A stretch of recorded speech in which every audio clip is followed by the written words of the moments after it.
Welcome to skills for tomorrow. நாளைக்கான திறன்களூடாக இன்று உங்களை சந்திப்பதில் பெருமகிழ்ச்சி அடைகின்றேன்.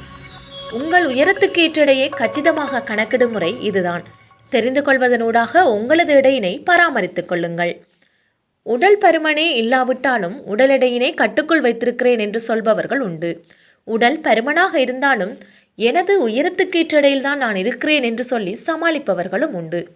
உடலை ஆரோக்கியமாக கட்டுக்கோப்பாக வைத்திருப்பதில் தவறில்லை. ஆனால் உயரத்துக்கு ஏற்ற எடையை தெரிந்து கொண்டு அதன் பிறகு உடல் எடையை அதற்கு தகுந்தாற்போல் குறைத்து கொள்வதுதான் புத்திசாலித்தனம். சர்வதேச அளவில் உயரத்துக்கு ஏற்ற எடையை கணக்கிடும் முறைதான் BMI கால்குலேட்டர் என்று அழைக்கிறார்கள். அதாவது உடல் நிறை குறியீட்டெண். உங்கள் எடை ஆரோக்கியமாக இருக்கிறதா என்பதை புரிந்து கொள்ள உங்களது உயரத்தினையும் எடையையும் பயன்படுத்தும் ஒரு நடவடிக்கையாகும். அதிகமாக உடல் எடையினை கண்டறிய இந்த முறைதான் உலகளவில் பின்பற்றப்படுகிறது. இந்த வீடியோவின் மூலம் BMI முறையானது எப்படி கணக்கிடப்படுகிறது என்பது குறித்து தெரிந்து கொள்வோம். உதாரணத்திற்கு ஒருவருடைய உடல் எடையானது 50 கிலோகிராமாக இருந்தால் அவரது உயரத்தினையும் துல்லியமாக கணக்கிட வேண்டும். அவரது உயரமானது 160 சென்டிமீட்டர் இருக்கிறது. இப்பொழுது அவரது BMI அளவினை கண்டறிவோம். சென்டிமீட்டரை மீட்டருக்கு மாற்றும் பொழுது 160 சென்டிமீட்டரானது 100 வகுத்தால் 1.6 மீட்டராக கிடைக்கும். கிடைக்கப்பட்ட 1.6 மீட்டரினை மற்றும் ஒரு 1.6 மீட்டரினால் பெருக்கப்படும் போது விடையாக 2.56 கிடைக்கப்படும். அவ்வாறு கிடைக்கப்பட்ட 2.56 புள்ளியினை எடையான 50 கிலோகிராமினால் வகுக்கப்படும் பொழுது 19 புள்ளி பெருமானமாக அமையும். இதுவே அவரது BMI அளவாக கண்டறிவோம்.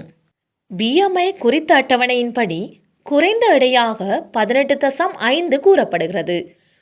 இவ்வாறு இருப்பவர்கள் உங்களது உடலானது சாதாரணமாக பரிந்துரைக்கப்பட்ட எடையினை விட குறைவாகவே உள்ளது. போதுமான உடற்பயிற்சிகளுடன் அதிக சத்தான உணவினை நீங்கள் சாப்பிட வேண்டும். BMI குறித்த அட்டவணையின்படி 18.5 தொடக்கம் 22.9 வரையானது சாதாரண எடையாக கணிக்கப்படுகிறது. உங்கள் எடையானது சாதாரண பரிந்துரைக்கப்பட்ட எடையில் உள்ளது. போதுமான எடையுடன் உங்கள் எடையை பராமரிக்கவும். 23 தொடக்கம் 24.9 ஆனது சாதாரண பரிந்துரைக்கப்பட்ட எடையில் இருந்தாலும் அதிக பயிற்சிகள் மற்றும் சரியான உணவு முறைகளுடன் அதை குறைக்க முயற்சி செய்யவும். 25 தொடக்கம் 29.9 ஆனது சாதாரணமாக பரிந்துரைக்கப்பட்ட எடையை விட அதிகமாகும்.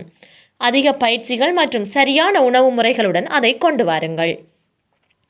30 அல்லது அதற்கு மேற்பட்ட உடல்நிறை குறியீட்டெண்ணானது சாதாரண பரிந்துரைக்கப்பட்ட எடையை விட மிக மிக அதிகமாகும் மற்றும் நீரிழிவு மற்றும் இதய நோய்கள் போன்ற பல நோய்களுக்கு ஆபத்து காரணியாக அமையும்.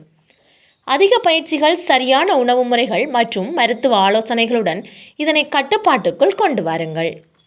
இல்லையெனில் நோய் தாக்குதலுக்கான வாய்ப்புகளும் அதிகமாகும். இந்த அட்டவணையானது கர்ப்பிணிகள் மற்றும் தாய்ப்பாலூட்டும் பெண்களுக்கு சரியானதாக இருக்காது.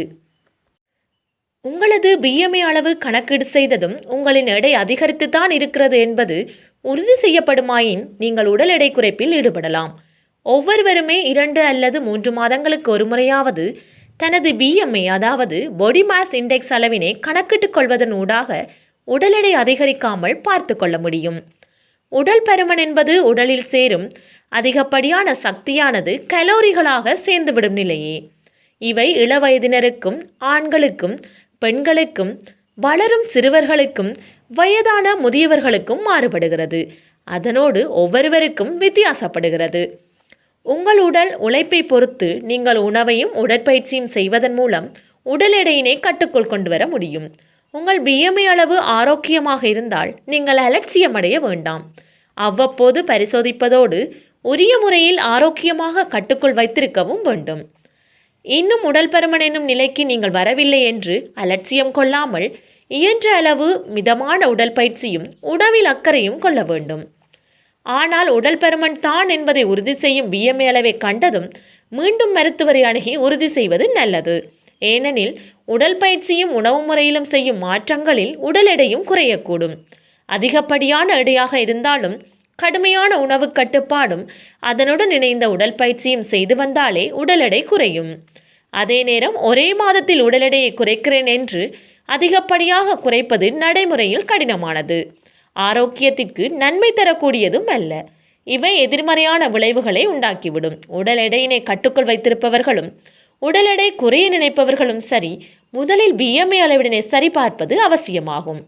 மேற்கண்ட முறையில் BMI அளவினை கணக்கிட்டு உங்களது எடையானது சரியான அளவில் இருக்கின்றதா என பரிசோதிப்பதன் மூலம் உங்களது எடையினை பராமரிப்பு கொண்டு வாருங்கள்.